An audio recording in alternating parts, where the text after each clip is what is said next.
Comenzamos este primer módulo con el tema de las transiciones hacia la paz y la democracia, que es precisamente lo que estamos viviendo en este momento en Colombia. Transición cuyo fin es salir de los años de guerra y de violencia que han afectado terriblemente los derechos humanos en el país. Transición de la cual ustedes, como funcionarios públicos y líderes de víctimas, son los principales protagonistas de estos profundos cambios que está viviendo Colombia.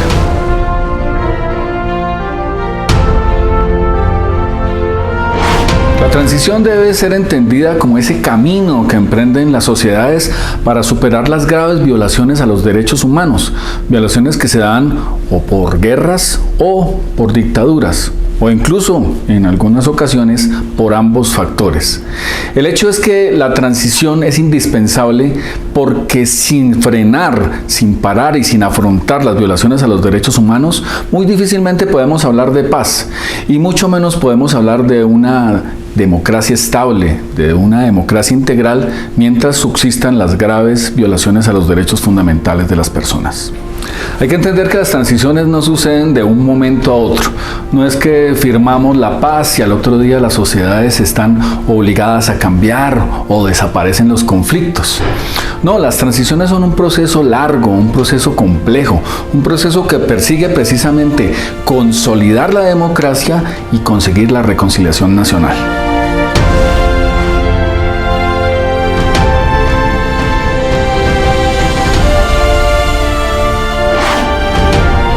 El antecedente histórico más importante para las transiciones de la guerra a la paz es sin lugar a dudas la Segunda Guerra Mundial, donde después de terminado el conflicto las naciones vencedoras tuvieron que pensar qué hacer para no repetir la inestable paz del Tratado de Versalles de 1919, que puso fin a la Primera Guerra Mundial pero generó las condiciones para el surgimiento de una Segunda Guerra Mundial, mucho más violenta y destructiva.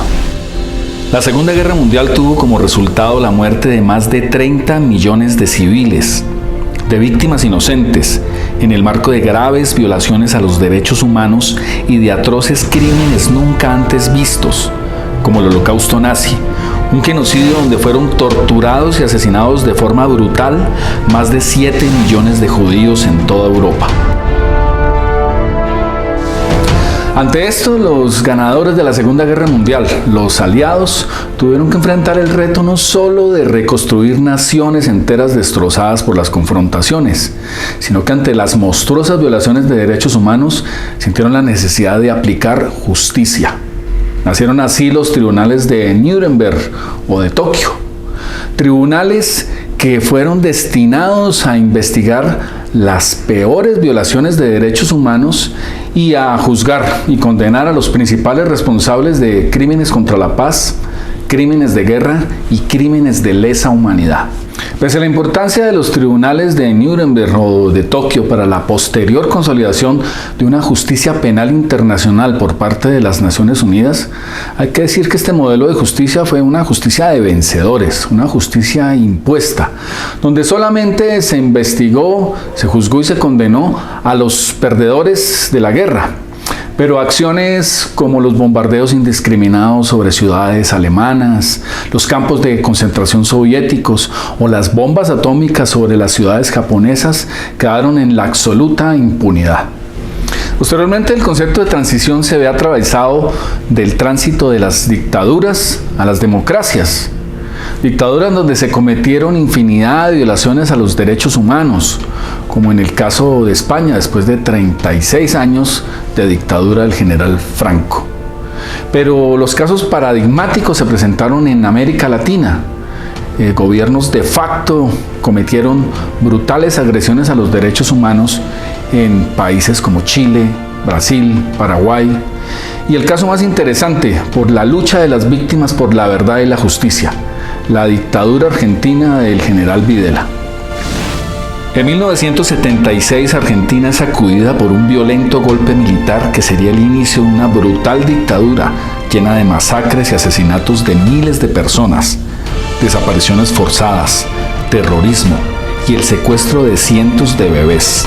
En 1983, la Junta Militar se autoamnistía y da paso a la democracia. Y es aquí donde la transición tomó otro camino diferente a la impunidad y el olvido, gracias a la lucha de las víctimas. Las Madres de la Plaza de Mayo y otras organizaciones de víctimas se unieron en una lucha frontal para no dejar que se pasara esta página oscura como si nada hubiera ocurrido.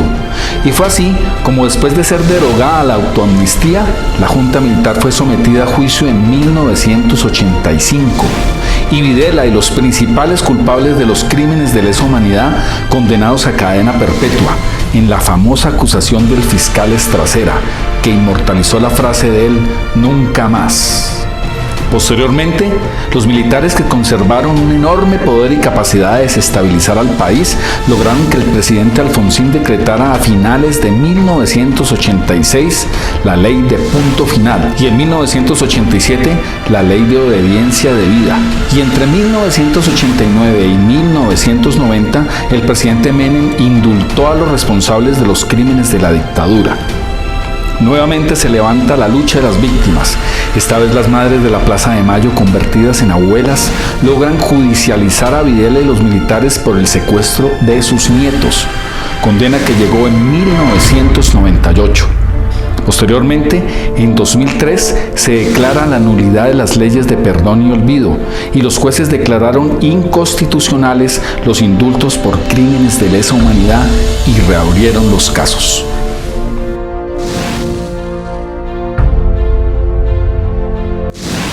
Y por último, y luego de diversas experiencias de países que transitaron de la guerra a la paz y de la dictadura a la democracia, el tema de la verdad, de la justicia ante graves violaciones de los derechos humanos se globalizó con el Estatuto de Roma y la aparición de un tribunal penal permanente para juzgar los crímenes de guerra y de lesa humanidad, la Corte Penal Internacional.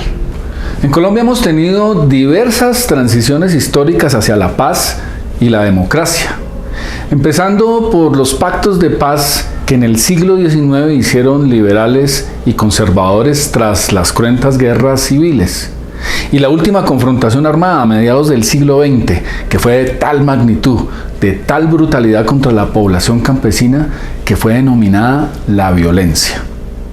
Actualmente no hay una íntegra transición desarrollándose en el país, sino varias, incluido el proceso de transición que arrancó a finales de los 80 e inicios de los 90 y que dio como resultado la Constitución de 1991, luego de un proceso de paz con varias guerrillas en el país. Proceso de paz que se adelantó a través de amnistías e indultos y donde no se tuvo en cuenta a las personas que vieron afectados gravemente sus derechos humanos. Pero en el momento histórico que estamos hablando, no existía el sujeto de derechos, no existía el sujeto político y el sujeto social que hoy conocemos como las víctimas. Como vemos, las transiciones históricas en Colombia y en el mundo se caracterizan por la ausencia de verdad y de justicia. Y solo es hasta cuando las víctimas se levantan contra el olvido y la impunidad que aparece una serie de derechos universales, derechos que se vuelven en requisito indispensable para adelantar cualquier transición hacia la paz o la democracia. Estos derechos son el derecho a la verdad, a la justicia, a la reparación y a la no repetición, pilares fundamentales de lo que hoy conocemos como justicia transicional. A manera de conclusión, podemos decir, parafraseando a Antonio Gramsci, que en Colombia la guerra no se ha acabado de ir y la paz no ha empezado a llegar.